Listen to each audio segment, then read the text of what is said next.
I think Charlie was definitely on the brink of changing some of his perspectives. And I can tell you factually, Charlie was praying the rosary. Charlie was going to Mass.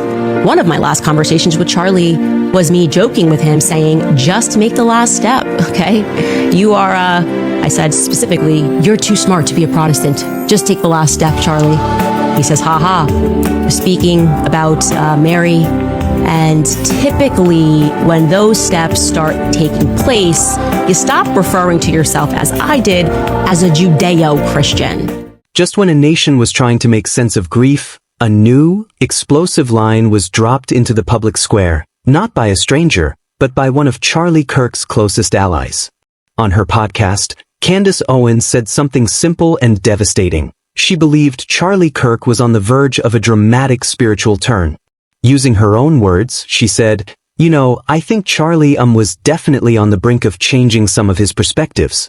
And I can tell you factually, Charlie was praying the rosary. Charlie was going to Mass. One of my last conversations with Charlie was me joking with him saying, just make the last step, okay?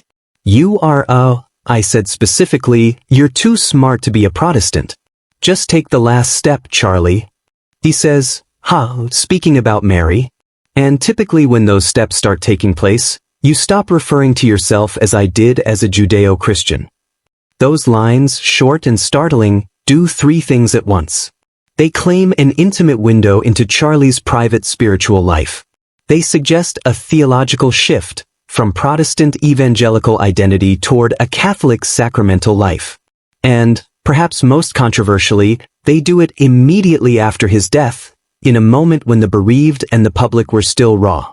The result is a controversy that cuts across theology, friendship, and public ethics.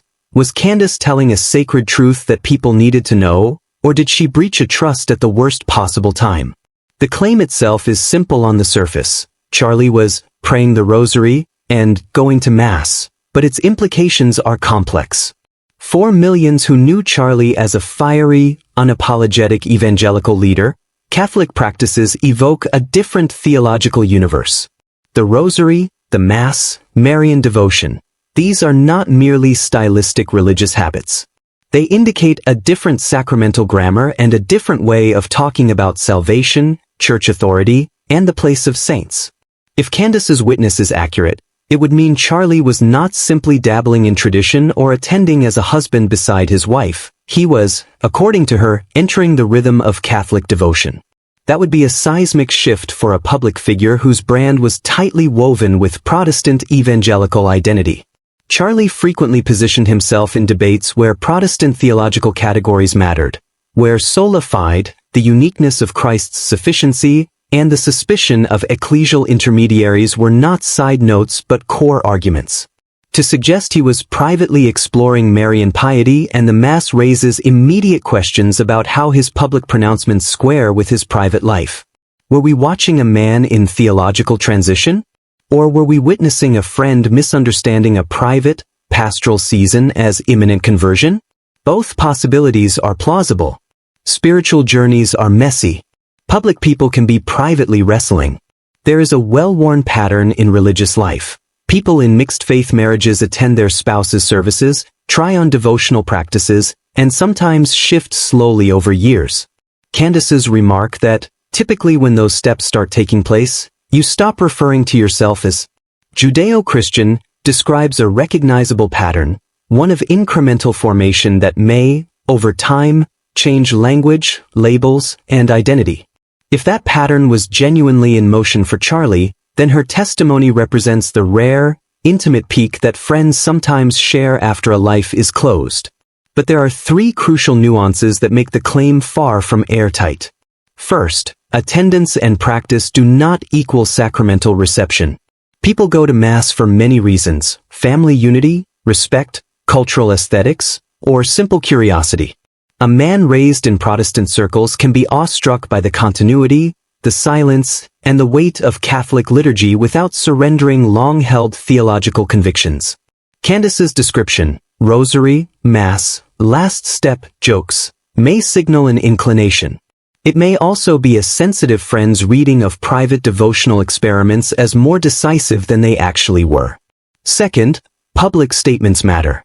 If Charlie had repeatedly and publicly articulated theological reservations about core Catholic claims, say, the role of Mary, transubstantiation, or the notion of sinlessness attributed to others than Christ, then those public commitments cannot be ignored. Private wrestling can lead to private change, yes. But when a political and religious public figure has a lengthy public record of views, sudden posthumous claims of conversion need careful corroboration. The ethical obligation of anyone repeating private spiritual information should be to substantiate rather than sensationalize. Third, timing changes the meaning. Candace's revelation arrived at a time of national mourning. Anything said in the immediate aftermath of a death reads differently than the same words said years earlier. Grief amplifies, and timing can turn testimony into a weapon. What might be a private, pastoral observation in ordinary times sounds like an exposé when released before the body is cold. For many listeners, the fact of the timing raised the question not merely of truth, but of loyalty. That last point, loyalty, is what turned this from a theological footnote into a public morality tale. In Christian ethics, friendship has particular weight. To be a friend is to carry one another's reputation tenderly, especially in seasons of vulnerability. When a friend reveals private spiritual struggles in a moment of grief, it can be read as betrayal. Pastorally, the default posture of close friends in mourning is to protect memory, to honor private wrestlings with discretion, and to hold the narrative gently. So why would Candace speak up, and publicly, at that particular moment? Only she knows her motive, but we can sketch the likely possibilities. She may have believed she was delivering comfort. By saying Charlie had been moving toward the Mass, she may have intended to tell listeners that he was drawing closer to sacramental life, and to imply he died in a posture of devotion. Or she may have felt a duty to testify to what she believed was an important spiritual truth, fearing silence would let an incomplete public story persist. There is also the political dimension. Every public claim about a beloved leader's inner life can be repurposed as a symbol in ongoing ideological fights. That potential is unavoidable, and it affects how claims are received. Let's be clear about what Candace's words reveal about Charlie's beliefs if they are accurate. They suggest a man in active theological exploration, someone who was letting Marian devotion and Catholic liturgy shape his spiritual practice. Practically, that implies a shift in orientation, from a Protestant grammar centered on sola fide formulations and suspicion of sacramental mediators, toward a posture where sacramental rhythm, intercessory figures like Mary, and historic church authority have real gravitational pull. It would mean that Charlie's private theology was more porous and dynamic than many of his public arguments suggested. But believers are not simply collections of doctrinal convictions. They are also husbands, fathers, friends, and those roles often shape religious practice. Charlie's wife's Catholic identity and the family's attendance at Mass are factors that complicate any simple reading. Anyone who has been in mixed-faith households knows how practice and allegiance can intermix. A spouse may introduce rituals that nourish the family while the other keeps theological distance. These mixed realities complicate retrospective claims of conversion. There is a second layer to the disloyalty argument that goes beyond timing, the public framing. In broadcast or podcast form, lines are clipped, sewn into sound bites, and amplified across algorithms. The phrase, "You're too smart to be a Protestant. Just take the last step, Charlie," is tailor-made for viral snips. It is memorable, emotionally searing, and it invites reaction. Even if Candace's intent was pastoral and private, the medium reshapes the moral texture of her speech.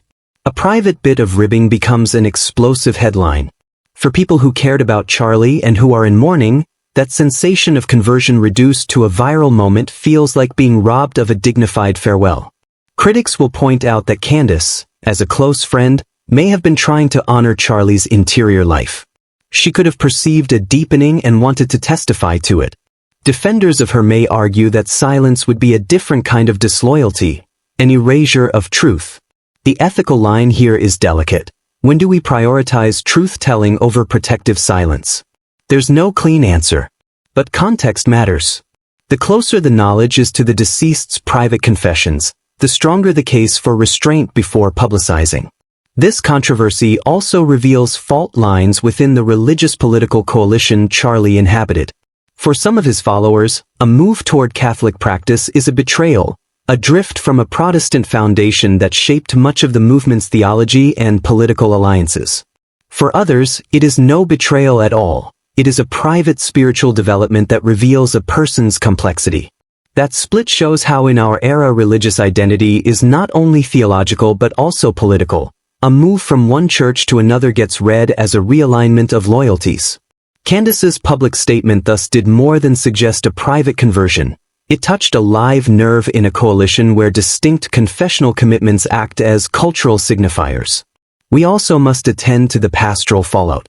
When private spiritual matters are made public in the wake of death, those left behind, family, close friends, ministry partners, are put in painful positions.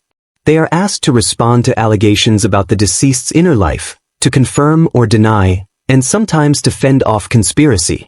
That burden falls unequally. The bereaved must defend an identity, digest grief, and navigate a public frenzy, all simultaneously.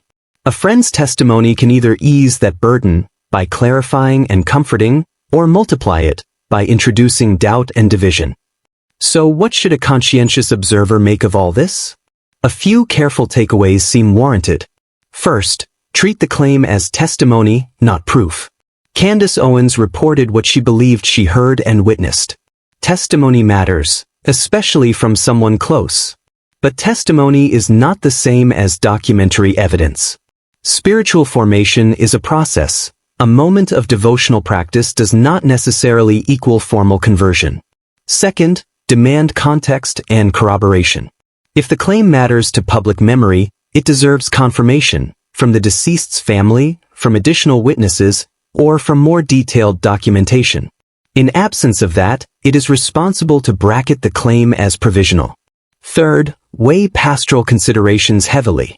Public figures deserve respect in death. Private spiritual wrestling should be handled with care. The moral instinct to protect the memory of the dead is not merely sentimental. It guards the dignity of those still living who must carry the loss. Fourth, avoid weaponizing faith. Whether one loves or despises Charlie's politics, turning his private piety into a political cudgel degrades both the person and the institutions that claim spiritual seriousness. If faith is meant to shape charity, then how we speak of the dead should reflect that. Finally, remember the human person at the center.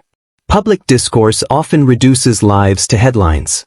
In the middle of this dispute sits a man who had friendships, theological tensions, family relationships, and private struggles.